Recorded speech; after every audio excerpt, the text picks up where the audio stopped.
Hello friends, मेरे YouTube channel में आपका स्वागत है। आज हम पार्ट 3 पृथ्वी की गतियाँ क्लास सिक्स्थ क्लास का ज्योग्राफी का पार्ट 3 चैप्टर पृथ्वी की गतियाँ, इसको हम अपने पार्ट 2 में कवर करेंगे। ठीक है। इसके पहले मैंने आपको इसमें बताया था घूर्णन, परिक्रमण, इसके बारे में हमने पढ़ा था।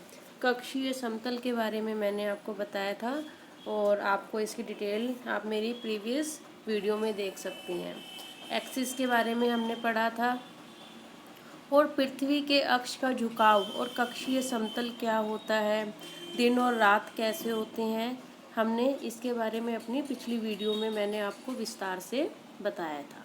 तो आज हम अपनी इस वीडियो में पार्ट 3 पृथ्वी की गतियाँ का पार्ट 2 में इसको कवर करेंगे। ये एनसीईआरटी है और क्लास 6 की है ज्योग्राफी पार्ट 3। ठीक है। तो आज हम स्टार्ट करते हैं पार्ट 3 जिसमें हमने पढ़ा था कि जो हमारा जो ऋतुओं में जो परिवर्तन होता है कि ऋतुएं कैसे होती हैं, वो परिक्रमण की वजह से होती है। तो परिक्रमण की वजह से ऋतुओं में ऋतुएं चेंज होती है ना, ग्रीष्म ऋतु, शीत ऋतु। तो इसके बारे में आज हम पढ़ेंगे। तो सबसे पहला दिन जो होता है ये है 21 जून। 21 जून में क्या होता है, इसको हम उत्तर अयनात के नाम से भी जानते हैं। इसमें क्या होता है, जो उत्तरी गोलार्ध होता है सूर्य की तरफ झुका हुआ होता है। जो ये उत्तरी गोलार्ध है ये हमें दिख रहा है और ये हमारा सन है। तो झुकाव इसका किधर की तरफ है, सूर्य की तरफ। सूर्य और सूर्य की किरणें कर्क रेखा पर सीधी पड़ती है। ये जो सूर्य की किरणें हैं, यहाँ जो कर्क रेखा है उस पे ये इसकी किरणें सीधी पड़ती हैं। इसके परिणाम स्वरूप इसके परिणाम स्वरूप इन क्षेत्रों में ऊष्मा अधिक प्राप्त होती है। जब किरणें सीधी पड़ रही हैं तो ये क्या होगा, यहाँ पे ऊष्मा ज़्यादा पड़ती है।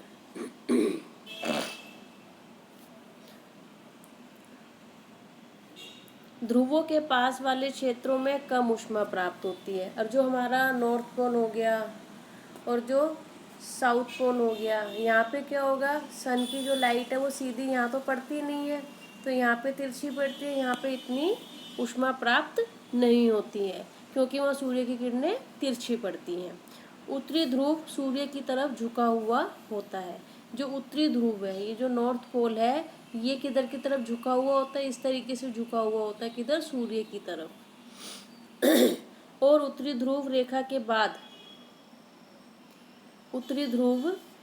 के बाद वाले भागों पर लगभग 6 मंथ तक लगातार दिन रहता है।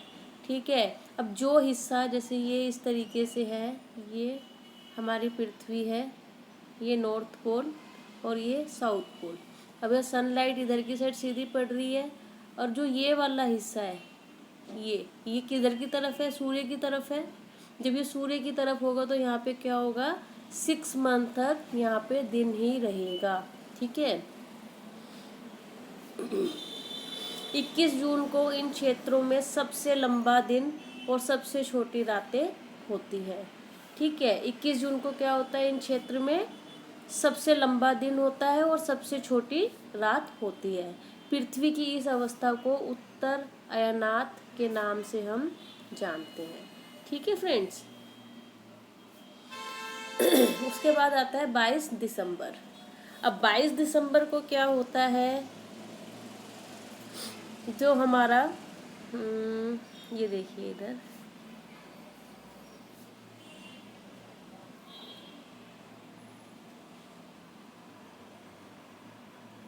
ये पिक्चर आपको दिख रही है इधर, ये वाली।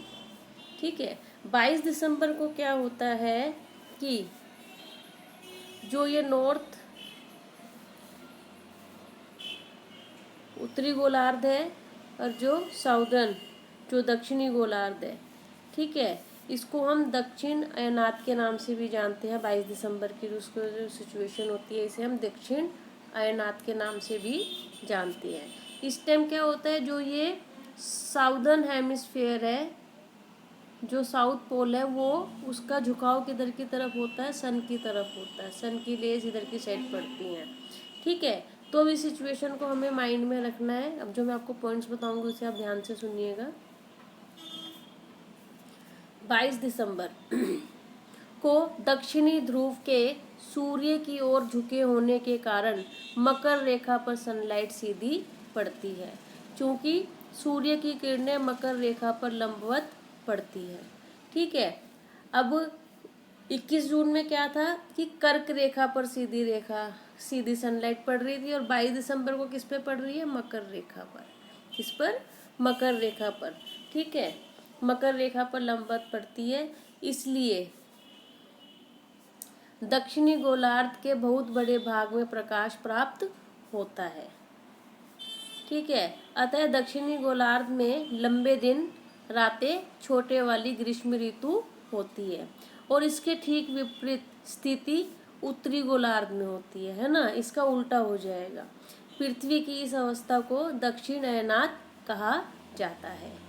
दक्षिणी अयनात में जो दक्षिणी गोलार्ध है वहाँ पे क्या होगा, लंबे दिन होंगे और रात छोटी रातें और ग्रीष्म ऋतु वाली होंगी।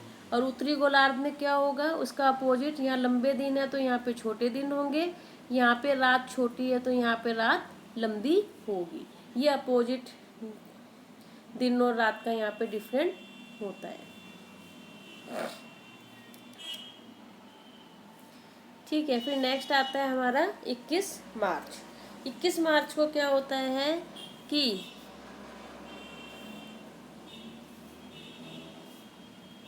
जी हाँ, 21 मार्च को क्या होगा कि 21 मार्च और 23 सितंबर को सनलाइट विषुवत वृत्त पर सीधी पड़ती है। ठीक है, अब 21 मार्च और 23 सितंबर को जो सनलाइट होती है वो सीधी विषुव पर पड़ती है ना। ओके, विषुवत वृत्त पर पड़ती है, सीधी पड़ती है। इधर ये सनलाइट कहाँ पड़ रही है, सीधी विषुवत वृत्त पर पड़ती है। इस अवस्था में कोई भी ध्रुव सूर्य की ओर नहीं होता। अब ना तो साउथ पोल सूर्य की तरफ होता है और ना ही नॉर्थ पोल। ठीक है, सनरेज सीधी कहाँ पड़ती है, विषुवत वृत्त पर सीधी पड़ती है। इसलिए पृथ्वी पर डे और नाइट बराबर होते हैं और इसे कहा जाता है विषुव। जब डे और नाइट जब इक्वल होते हैं, बराबर होते हैं, उसे हम क्या बोलते हैं, विषुव बोलते हैं। क्या बोलते हैं, विषुव। ओके, और ये सिचुएशन कब होती है, 21 मार्च और 23 सितंबर को। 23 सितंबर को नॉर्दर्न हेमिस्फीयर में शरद ऋतु होती है और साउदर्न हेमिस्फीयर में वसंत ऋतु होती है। इसके विपरीत 21 मार्च को नॉर्दर्न हेमिस्फीयर में वसंत और साउदर्न हेमिस्फीयर में शरद ऋतु होती है। ठीक है, ये चीज़ हमें बहुत ध्यान में रखने योग्य है कि पृथ्वी की दो गतियाँ होती हैं, एक तो होती है घूर्णन और दूसरी होती है परिक्रमण। घूर्णन के कारण क्या होता है, डे और नाइट होते हैं, और परिक्रमण के कारण क्या होता है, ऋतुओं में परिवर्तन होता है। ठीक है फ्रेंड्स, जो आज हमने एनसीईआरटी का चैप्टर नंबर 3 हमने पढ़ा, पृथ्वी की गतियाँ। ठीक है, इसमें हमने मोशंस के बारे में पढ़ा, जो घूर्णन और परिक्रमण के बारे में पढ़ा। परिक्रमण पूरा वार्षिक है और घूर्णन जो है वो दैनिक से रिलेटेड है। डे, घूर्णन के कारण क्या होता है, डे और नाइट होते हैं, परिक्रमण के कारण ऋतुओं में परिवर्तन होता है। तो फ्रेंड्स, आज के लिए इतना ही। धन्यवाद, शुभ रात्रि।